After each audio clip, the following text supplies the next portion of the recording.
नमस्कार जोहार। आप देख रहे हैं न्यूज बायोस्कोप। अभी हम लोग रांची में हैं और रांची में हमारे साथ बहुत ही कह सकते हैं कि सुप्रसिद्ध भोजपुरी के जननायक कह सकते हैं, लोक गायक कह सकते हैं, या फिर जिन्होंने भोजपुरी को बहुत ही निम्न स्तर से सींचते हुए आज भोजपुरी का जो आज स्तर आपको देखने को मिल रहा है, उनमें कहीं ना कहीं हाथ हमारे साथ जो खास मेजबान जुड़े हैं, सुनील छेरा बिहारी जी हमारे साथ जुड़े हैं। सबसे पहले न्यूज बायोस्कोप की तरफ से आपको ढेरों सारी शुभकामनाएं। बहुत बहुत धन्यवाद न्यूज बायोस्कोप की पूरी टीम को और आपको खास करके बहुत बहुत धन्यवाद। हमारे साथ बहुत सारी खट्टी मीठी यादों के साथ बहुत सारे अपने स्ट्रगल संघर्ष के दिनों का याद में करते हुए आज हम लोग इनसे बहुत सारी बातें करने जा रहे हैं और बातों के दौरान हमें पता चलेगा कि क्या क्या परेशानियां एक छोटे से गांव से निकल करके आज मुंबई जैसी माया नगरी में अपनी एक अलग खास पहचान बना करके पूरे भोजपुरी और अंगिका भाषा को एक नया पहचान दिलाने में इनका कितना खासा योगदान रहा है और कितना संघर्ष रहा है। सबसे पहले आप ये बताइए कि जब आप ये इस गीत संगीत की दुनिया से जुड़े तो क्या खासा अनुभव रहा, क्या मतलब उस समय में आपको स्ट्रगल करना पड़ा जो आज के कलाकारों को नहीं करना पड़ता है? अच्छा, देखिए उस समय हम लोगों को स्ट्रगल करने या कंपनी में चांस लेने गाने की शुरुआत करने के लिए दिल्ली जाना पड़ता था जी। एक बार गए, बात करके आए, दोबारा गए, तीसरी बार गए, कभी बुलाते थे कभी नहीं बुलाते थे। और आज कुछ नहीं, बस आप अपना पैसा खर्च कीजिए, किसी स्टूडियो में जाइए, गाना बनाइए, यूट्यूब पर डालिए। अगर मैटर अच्छा हो, अभी आप गाना डालेंगे 1 सेकंड के अंदर पूरी दुनिया आपको देख सकती है। जी जी। और हम लोग के समय में अगर गाना हिट भी हो गया, बहुत हम साल 1.5 साल एक एल्बम में मेहनत किए, उसका एल्बम बना कर मार्केट में डाले, और अगर पब्लिक पसंद कर रही है उस एल्बम को जी, तो भी उसको मार्केट में फैलते फैलते 6 महीना, साल भर, 2 साल बीत जाता था। हमारे तो कई ऐसे गाने हैं जो 10-10 साल के बाद हिट हुए। तो पहले ये परेशानी थी, अब वो यूट्यूब में वो बात नहीं, जो भी रिजल्ट आना होगा। और आजकल के कलाकार तो सिर्फ 24 घंटे का रिजल्ट देखते हैं कि 24 घंटा में कितना मिलियन आया। जी जी जी। तो ये अभी जमाना फास्ट हो गया। अगर बातें करें तो जिस प्रकार से दौर चल रहा है, एक दूसरे को आगे पीछे किसी के बारे में आरोप प्रत्यारोप लगा देना, भोजपुरी का जो एक स्टार्टअप कह सकते थे, जिस प्रकार से पूरे विश्व में फैल रहा था, और पारंपरिक गीतों के लिए भोजपुरी जाना जाता था। मतलब सांस्कृतिक जितने भी त्योहार होते थे, शारदा सिन्हा जी की बहुत सारे गीतें धुन बजती थी। शादियों की बात करें तो आपके भी बहुत सारे गीत हैं। तो अभी के गीतों को कितना अलग मानते हैं आप? नहीं, अभी तो देखिए, अभी क्या है ना, ऑटो ट्यून का जमाना है। अभी सिंगर कैसा भी गए, ऑटो ट्यून से उसको ट्यून में कर दिया जाता है। इसलिए हर कोई गा रहा है और ठीक ठाक कर भी दिया जा रहा है। म्यूजिक डायरेक्टर अभी एक आदमी प्रोग्रामिंग करता है। हमारे जमाने में 30, 35, 40 लोग, फिल्मों के जो गाने होते थे उसमें 50-50 लोग बजाते थे। भोजपुरी फिल्मों में, हिंदी फिल्म में तो 50 लोग वायलिन ही बजाते थे। तो वो जो अगर ओवरऑल आप 50 म्यूजिशियन की बात करें, 50 म्यूजिशियन जो बैठ के डिसाइड करेगा पिकअप और ये ऐसे कीजिए, ऐसे बजाइए, तो वो अभी एक आदमी हेडफोन लगाता है, घर के अंदर बैठ जाता है और जो मन में आए चिपका के कल गाना हाथ में दे देता है। इसलिए वो गाने की जो आत्मा है वो मर गई है।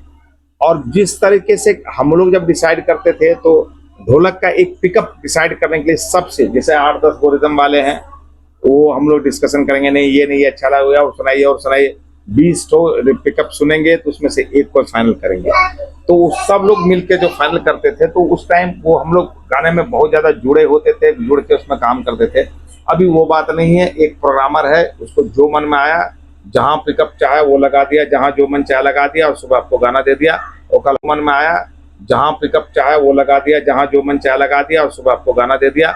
और कल हम भी गाना गाए, जैसे तैसे कोरस के मिक्स के रिलीज, वीडियो बना, फट से रिलीज। इसलिए वो परफेक्शन नहीं आ पा रहा आज के गाने।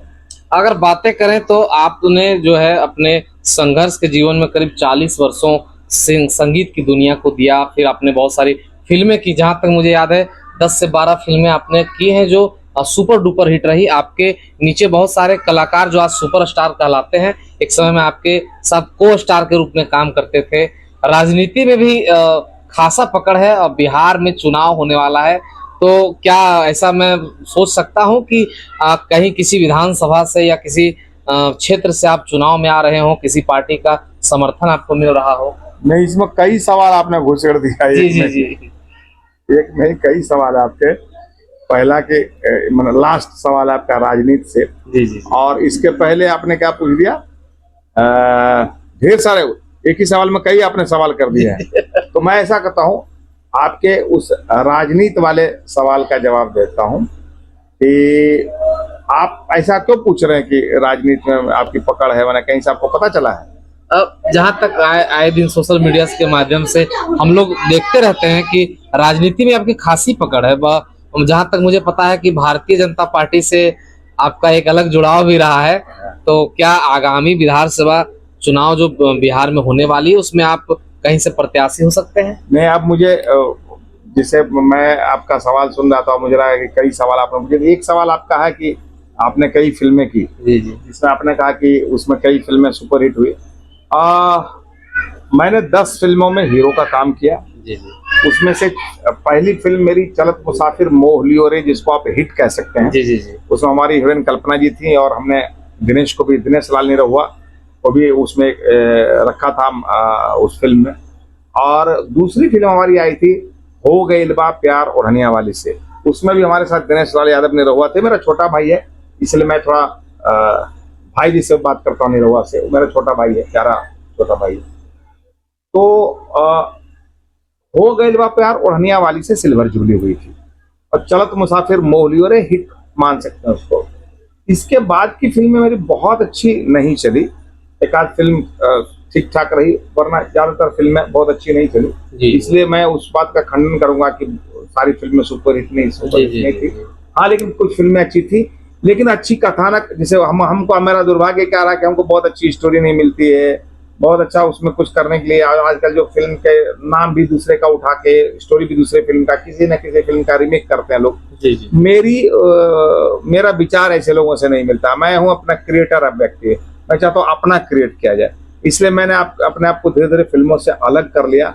लेकिन उसका ये मतलब नहीं कि मैं फिल्में करना ही नहीं चाहता हूँ। मैं एक स्टोरी को अभी कर रहा हूँ, जिसको मैं चाहता हूँ कि करूँ अच्छे तरीके से, और अच्छी कोई स्टोरी आए फिल्म में, जो एक अच्छा सा मैसेज जाए पब्लिक में, समाज में, तो इसी फिल्म में मैं करना चाहूंगा। मुझे इंतजार रहता है कोई अच्छी फिल्म आए मेरे पास। तो पहले आपका फेज का जवाब ये है। सेकंड फेज का जो पॉलिटिक्स में, मेरा पॉलिटिक्स में कोई इंटरेस्ट नहीं था, लेकिन मैं थोड़ा समाज सेवा में रहता हूं, और मेरे बारे में लोग कहते हैं मेरे क्षेत्र में कि जुबान का बड़ा पक्का आदमी है, जो बोलता वही करता है। तो इस वजह से मेरी वाइफ को लोगों ने जिला पार्षद का चुनाव लड़वाया 2006 में। कहाँ से लड़वाया? खगड़िया से। और लड़वाया लोगों ने, मैं नहीं लड़ना चाहता था। लोगों ने कहा कि हम ही लोग पैसा भी देंगे चुनाव का, लेकिन आप लड़वाइए जरूर। तो मैंने वाइफ को मनाया और अब चुनाव लड़ी। मुद्दा था विकास का, क्योंकि हमारा जो गांव था ना, वहां पर मैंने सड़क वगैरह नहीं थी, सड़क नहीं, बिजली नहीं। तो मैंने, जैसे मेरी वाइफ जिला पार्षद बनी, मैंने खगड़िया से पदयात्रा की शुरुआत की। 25 दिनों में मैं नीतीश कुमार जी से मिला, पदयात्रा करते हुए मैं गया, और उनसे मैंने कहा कि खगड़िया को एक पैकेज दीजिए, और खगड़िया में एक मक्के पर आधारित उद्योग लगाया जाए। तो कह के 307 करोड़ का पैकेज दिया खगड़िया को। उद्योग तो आज तक नहीं दिया है। तो सड़कें जो मैंने, पैकेज जो हमको मिला, तो आज मेरे गांव को 5 सड़कें मिली, जिसमें हमने सिर्फ नीतीश कुमार जी से नहीं, केंद्र सरकार से मैं गया था, कई बार मैं मिला। ग्रामीण विभाग के मंत्रियों से, हमारे ग्रामीण विकास मंत्री थे रघुवंश बाबू, उनसे मैं कई बार मिला। सीपी जोशी साहब से मैं मिला, और 5 सड़कें आज हमारे गांव को मिली हुई है। और बिजली की स्थिति इतनी दयनीय थी उन दिनों कि मैं बिजली आंदोलन कर रहा था बिजली के लिए, तो मुझे सरकार ने उठा के 12 दिनों के लिए जेल में भी डाल दिया। लेकिन आज खुशी इस बात की है कि हमारे पास 5 सड़कें हैं और बिजली भी लगी हुई है। लेकिन एक तकलीफ भी है कि बचपन से मैं सुन रहा हूँ खगड़िया में बाईपास रोड आज तक नहीं बनी। एक दह आगर एक गांव है, जो ऐसे जिला तो वो पड़ता है सहरसा, लेकिन वहां पे पुल नहीं है। लोग अपना चंदा करके चचरी पुल बना के वहां लोग बरसों से पार होते हैं। तो मैं चाहता हूं कि वहां भी पुल का निर्माण हो। और हमारा जो खगड़िया ग्राम पंचायत राज पौरा है, जो जिला खगड़िया है, जी। हमारे ग्राम पंचायत राज पौरा में एक गांव है सहरौन, जहां अभी तक सड़क नहीं बनी। तो मैं उसके लिए तीन चीजों के लिए, एक पुल और 2 सड़कों के लिए मैं फाइट करना मैं कर रहा हूं अभी, और मैं आगे एक आंदोलन करूंगा। तो मैं आपके चैनल के माध्यम से, बाइस्कोप जी, के जी। माध्यम से मैं कहना चाहता हूं बिहार सरकार को और केंद्र सरकार को कि ये 3, एक बाईपास रोड खगड़िया में और शहरों में सड़क, और दह आगर में पुल का निर्माण किया जाए। और मैं इसके कुछ समय देता हूं सरकार को, अगर सरकार कर देती तो ठीक है, वरना मैं आंदोलन करूंगा। देखा जाए कि आने वाले कुछ महीनों में बिहार में चुनाव होने वाला है, और मुझे जहां तक पता है कि आपसे बाद में जुड़े जितने भी स्टार थे या अभी जो सुपरस्टार हैं, फिल्मों के माध्यम से अपना चेहरा बनाया और कहीं ना कहीं राजनीति में भी अच्छी पकड़ खासी बना ली, तो ऐसा क्या कारण रहा कि सुनील छेला बिहारी उस समय के भी स्टार रहे, आज भी वो स्टार हैं, लेकिन राजनीति में कोई खासा पकड़ नहीं बना पाए? इसमें कहाँ कहाँ मतलब चूक गए सुनील छेला बिहारी? नहीं, हम देखिए, पहली बात तो कि मैं राजनीति करना ही नहीं चाहता हूं। मैं समाज सेवी व्यक्ति हूं, समाज के लिए मैं कुछ ना कुछ करते रहता हूं। अभी आपने छेड़ दिया तो मैं बोलता हूं, खगड़िया के लिए तो मैंने एक वहां पर स्टेशन है, धमारा स्टेशन, वहां पर मैंने 9 दिनों तक भूख हड़ताल की। वहां पे अभी सड़क बन रही है। और सहरसा में मैंने ओवरब्रिज के लिए 4-5 दिनों का उपवास किया। कटिहार जिला में मैंने विस्थापितों के पुनर्वास के लिए मैंने ये भूख हड़ताल किया, जिसमें हमारे साथ विक्टर झा जी थे, वहाँ के कटिहार के एक समाज सेवी हैं। तो ये मैं करते रहता हूँ। प्रवीण जी थे जो, जिनके साथ सहरसा मैंने किया था। हमको निमंत्रण आता है। मैं रियल में समाज सेवी हूँ, पॉलिटिक्स हमारा कोई इंटरेस्ट नहीं है। और वो जिनका आप नाम ले रहे हैं या जिनकी तरफ आपका इशारा है, वो लोग पॉलिटिशियन है, पॉलिटिक्स करना चाहते हैं। वो पॉलिटिक्स में आए, एंट्री उन्होंने दी, और जिस पार्टी से मैं आए तो उस पार्टी से नहीं जीते, फटाक से दूसरी पार्टी में चले गए, दूसरी पार्टी से जीते। काम कैसा कर रहे हैं आई डोंट नो, मुझे नहीं पता। लेकिन मैं एक चीज जानता हूं कि छेला बिहारी हवाई बात नहीं करता है। मैं कुछ भी नहीं हूं, फिर भी खगड़िया को 307 करोड़ का मैंने पैकेज दिलवा दिया। और आज धमारा में जो 9 दिनों तक मैंने अनशन किया था, उसके लिए जो सड़क बन रही है अभी, वो इंदिरा जी जब प्रधानमंत्री थी तो उन्होंने आके घोषणा किया था। वो सड़क आज तक नहीं बनी थी, और बाद में वहाँ ट्रेन दुर्घटना हुई 2 बार। तो अब मैंने जब अनशन किया, खैर वो भी देर के बाद है जब मैंने अनशन किया था, अब जाके वो सड़क बहुत स्पीड में बन रही है। तो समाज सेवा के आधार पर आपने जब इतनी योजनाएं कह सकते हैं, 307 करोड़ की योजना को आपने धरातल पर उतारा, खगड़िया के लोगों को मिला, तो क्या अगर कोई पार्टी अगर आपको मौका देती है, क्योंकि अगर आप किसी पार्टी से जुड़ते हैं तो हो सकता है कुछ ज्यादा समाज सेवा हो, तो किस पार्टी से आना चाहेंगे आप?